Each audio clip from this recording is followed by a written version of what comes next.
Hola y bienvenido a esta clase de mecánica de fluidos. En esta clase en particular vamos a ver un problema del Cengel-Simbala. Es el problema número 2.12 de la cuarta edición del libro. Probablemente si tenéis otra edición del libro puede que tenga otra numeración, pero posiblemente estará también en otras ediciones. En este problema tendremos que aplicar la ley de los gases ideales. Vamos a leer el enunciado y ver cómo se aplica la fórmula. Bueno, aquí tenemos la presión en un neumático de automóvil depende de la temperatura del aire contenido en él. Cuando la temperatura del aire es de 25 grados, la lectura del manómetro es de 210 kilopascales. Si el volumen del neumático es de 0,025 metros cúbicos, determine la elevación de la presión cuando la temperatura del aire en él suba hasta 50 grados centígrados. También determine la cantidad de aire que debe purgarse para restablecer la presión hasta su valor original a esta temperatura. Suponga que la presión atmosférica es de 100 kilopascales. Vale. A ver, primero vamos a recordar la ley de los gases ideales, que dice que presión por volumen igual a número de moles por R por T, siendo R la constante de los gases y la T la temperatura absoluta, o sea, en grados Kelvin. Ahora, si leemos bien el enunciado, el volumen no va a cambiar. O sea, una vez que el neumático está inflado, prácticamente su volumen no varía aunque aumentemos la presión interna. Se quedará prácticamente constante, con lo cual consideramos este número, esta cantidad constante.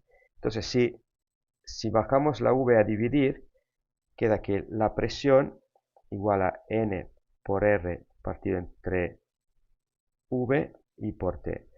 Entonces tenemos que toda esta cantidad es constante. O sea que presión dividida entre temperatura es igual a constante. Vamos a resumir los datos en una tabla, así no nos liamos. En la primera columna vamos a indicar, por ejemplo, la presión, luego la temperatura y luego el volumen. A ver, la presión vamos a ponerla en pascales y la temperatura la pondremos en Kelvin y el volumen en metros cúbicos. Vale, una cosa muy importante. En la fórmula de los gases ideales, la presión siempre es una presión absoluta. En cambio, las presiones que nos dan aquí, el 210 kilopascales, es una presión manométrica o relativa o hidrostática, que es lo mismo. ¿Ves que dice la lectura del manómetro? ¿De acuerdo? Entonces, esta presión no es la que tenemos que utilizar en este cálculo. Tenemos que la presión absoluta es igual a la presión relativa más la presión atmosférica. Con lo cual, 210 kilopascales más la presión atmosférica que vale 100 kilopascales. 310 kilopascales y esta vendrá a ser la presión 1 absoluta. Vamos a poner aquí entonces 310 por 10 a la 3. Luego la presión 2 es la que queremos calcular. La temperatura 1 es igual a, vamos a decir, temperatura 1 en Kelvin es igual a temperatura 1 en grados centígrados más 273 grados. Entonces, como que aquí nos indican 25 grados centígrados, será 25 más 273, o sea 298 Kelvin. Y la temperatura final, temperatura 2 en grados centígrados, más 273, o sea 50 más 273. y en este caso tenemos 323 Kelvin, ¿vale? Que será el valor que ponemos aquí. Respecto al volumen, hemos dicho que no varía, será 0,025 metros cúbicos en ambos momentos. Ahora podemos aplicar esta condición, que la presión entre temperatura en cualquier momento es una constante, para sacar la presión 2. En este caso el volumen no lo necesitamos. Tenemos entonces que presión 1 entre temperatura 1 igual a presión 2 entre temperatura 2. De aquí podemos despejar la presión 2, que será igual a presión 1 por temperatura 2 entre temperatura 1. O sea, 310 por 10 a la 3 por temperatura 2, que son 323 grados Kelvin, dividido entre 298. Y estos son 336 por 10 a la 3 pascales, o que es lo mismo, 336 kilopascales.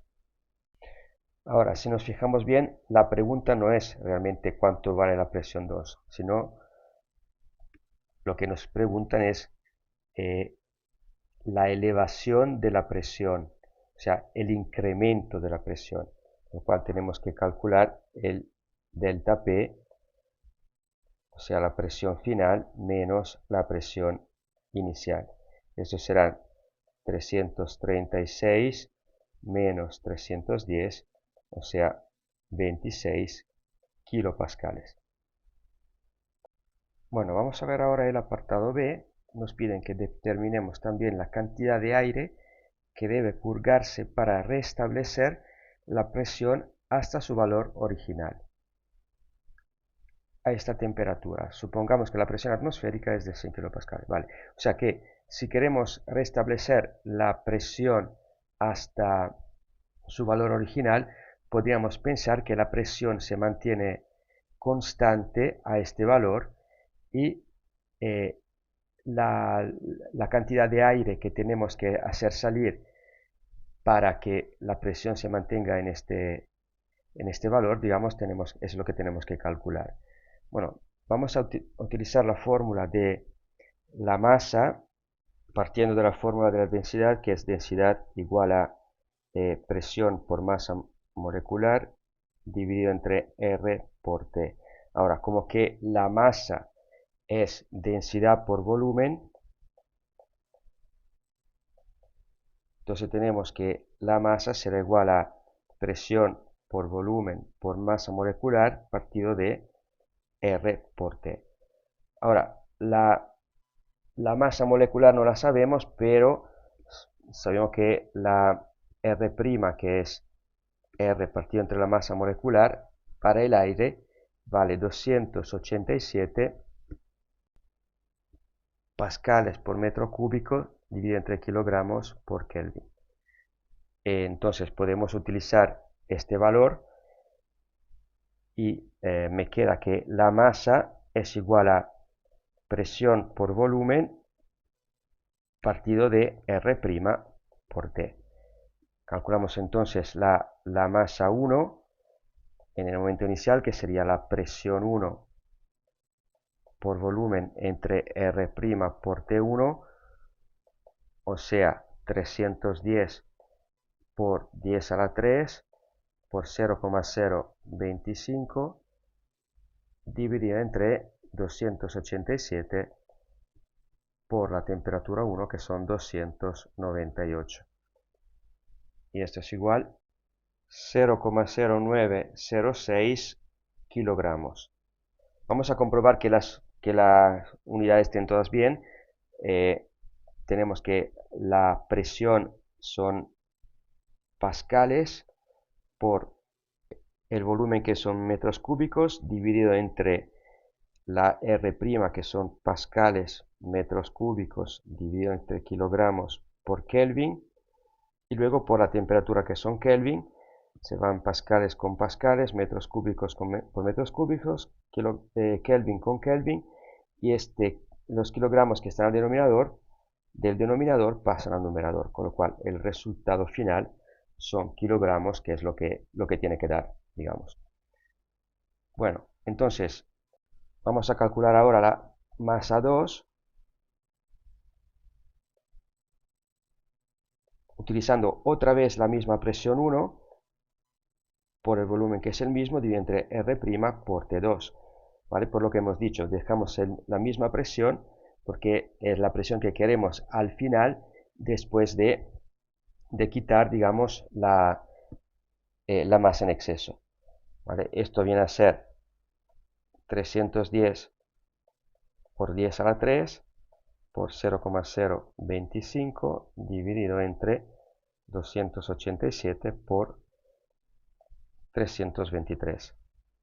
Y esto nos da 0,0836 kilogramos. ¿Vale? Entonces, la masa que tenemos que quitar del neumático para que se mantenga la misma presión será M1 menos M2. Y el resultado da 0,007 kilogramos. Bueno, espero que te haya servido este vídeo. Si tienes algún comentario o alguna duda, me la puedes dejar en los comentarios abajo. No te olvides que para la fórmula de los gases ideales, como dijimos al comienzo, siempre hay que utilizar la presión absoluta y ten mucho cuidado con las unidades. Y por último, acordarte de suscribirte al canal si todavía no lo has hecho, así no te perderás ninguno de los vídeos que voy subiendo. Y si te ha gustado el vídeo, déjame un like. Nos vemos en el próximo vídeo. Un saludo.